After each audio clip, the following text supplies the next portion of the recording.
Assalamualaikum warahmatullahi wabarakatuh. Jumpa lagi dengan saya Nurs Jaka di Olbi Channel. Channel tempat berbagi tips dan informasi seputar dunia kesehatan yang bermanfaat untuk sobat sehat dan keluarga. Oke sobat sehat, pada sesi video kali ini saya akan membahas sedikit tentang demam malaria. Tapi sebelum kita bahas, jangan lupa untuk subscribe dulu agar channel ini bisa terus berkembang dan dapat terus membagikan informasi yang bermanfaat khususnya dalam dunia kesehatan. Yang pertama adalah pengertian demam malaria. Sobat sehat, malaria adalah penyakit menular yang disebabkan oleh parasit Plasmodium. Penyakit ini menyebar lewat gigitan nyamuk yang terinfeksi parasit. Jika tidak ditangani dengan cepat dan tepat, penyakit ini dapat menimbulkan komplikasi berat yang dapat berujung pada kematian. Infeksi malaria dapat terjadi hanya dengan satu gigitan nyamuk saja, sobat sehat. Penyakit ini tidak menular secara langsung dari satu individu ke individu lainnya. Penularan dapat terjadi apabila ada kontak dengan darah penderita, misalnya seorang ibu hamil menularkan kepada janin yang dikandungnya. Yang kedua, penyebab demam malaria. Sobat sehat, malaria disebabkan oleh parasit Plasmodium. Parasit ini ditularkan ke manusia melalui gigitan nyamuk Anopheles betina yang terinfeksi. Ada banyak jenis Plasmodium, tetapi hanya 5 yang dapat menyebabkan infeksi pada tubuh manusia. Dari 5 jenis parasit Plasmodium yang dapat menginfeksi manusia, kasus yang paling banyak ditemukan di Indonesia hanya 2 jenis sobat sehat, yaitu yang pertama Plasmodium falciparum dan Plasmodium vivax. Selanjutnya adalah gejala demam malaria. Sobat sehat, gejala malaria paling cepat muncul sekitar 1 minggu setelah Anda digigit nyamuk Anopheles yang terinfeksi. Umumnya masa inkubasi atau waktu antara gigit nyamuk malaria dan dimulainya gejala berlangsung 7-18 hari. Lamanya masa inkubasi tergantung jenis parasit yang menginfeksi. Bahkan ada kasus malaria yang gejalanya baru muncul setahun setelah terinfeksi, sobat sehat.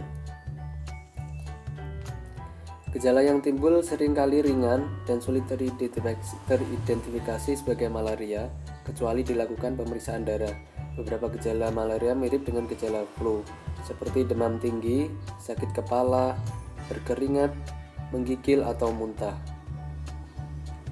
Pada beberapa jenis malaria, demam muncul setiap 48 jam. Ketika suhu tubuh sedang turun, Anda akan merasa kedinginan dan menggigil. Lalu timbul demam yang disertai keringat berlebihan dan rasa lelah. Gejala-gejala tersebut dapat berlangsung selama 6-12 jam. Gejala malaria lainnya dapat berupa nyeri otot dan diare. Sobat sehat, kasus malaria paling berbahaya disebabkan oleh parasit Plasmodium falciparum. Jika tidak ditangani dengan cepat, malaria jenis ini dapat menyebabkan komplikasi yang dapat berakibat fatal. Selanjutnya, pengobatan demam malaria. Sobat sehat, penderita malaria dapat sembuh total jika malaria diobati dan ditangani dengan benar. Proses pengobatan harus segera dimulai setelah diagnosis diketahui. Obat anti malaria yang akan diberikan dokter tergantung pada faktor berikut: jenis parasit yang menyebabkan malaria, kemudian tingkat parah malaria yang diderita, dan kehamilan penderita. Beberapa jenis malaria diketahui resisten terhadap obat-obatan tertentu. Misalnya, malaria yang banyak ditemukan di Indonesia tidak akan bisa sembuh jika diberikan obat anti malaria kloroquine. Jika terjadi kasus demikian, dokter yang akan menyarankan kombinasi obat anti malaria. Apabila kasus malaria yang diderita cukup parah, obat akan diberikan dalam bentuk cairan infus di rumah sakit. Selanjutnya adalah pencegahan demam malaria. Sobat sehat, cara paling efektif untuk mencegah malaria adalah dengan menjaga diri agar tidak tergigit nyamuk. Untuk mencegah gigitan nyamuk, Anda bisa melakukan langkah-langkah berikut ini.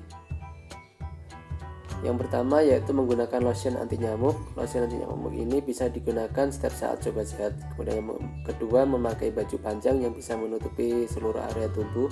Kemudian 3, menguras bak mandi secara berkala. Keempat, menabur abadi pada bak mandi agar jentik-jentik nyamuk penyebab malaria ini bisa mati. Kemudian yang kelima, menggunakan kelambu saat kita tidur. Yang keenam, membersihkan tempat sarang nyamuk, yaitu seperti bekas kaleng yang bisa tergenang air. Jika Anda berencana pergi ke daerah endemik malaria Sobat Sehat, sebaiknya konsumsi obat anti malaria terlebih dahulu ya, agar menurunkan resiko terjangkit parasit penyebab malaria. Sekian Sobat Sehat, penjelasan singkat tentang demam malaria. Semoga bisa menambah wawasan dan pengetahuan Sobat Sehat, khususnya tentang demam malaria. Sebelumnya jangan lupa juga like, share, dan komen bila ada yang ditanyakan. Nanti akan saya jawab. Baik, terima kasih. Wassalamualaikum warahmatullahi wabarakatuh.